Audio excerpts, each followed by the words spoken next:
glomerular. Tulad nung sabi ni Shelly, yung juxtamedullary, region lang yun, part lang siya. May cortical region, cortex, tsaka juxtamedullary region. So region lang yun. Huwag nyo nang intindi nyo.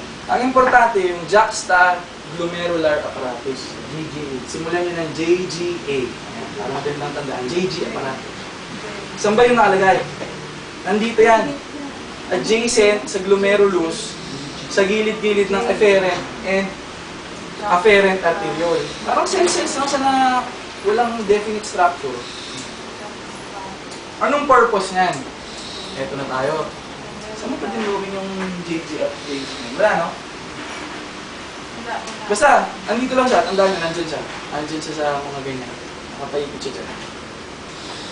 Ang purpose niyan, nagsisecrete siya ng renin. Ayun na yun, cells of the juxta... Ito pala. Ito. Sorry. Kung saan malapit siya sa afferent. Afferent and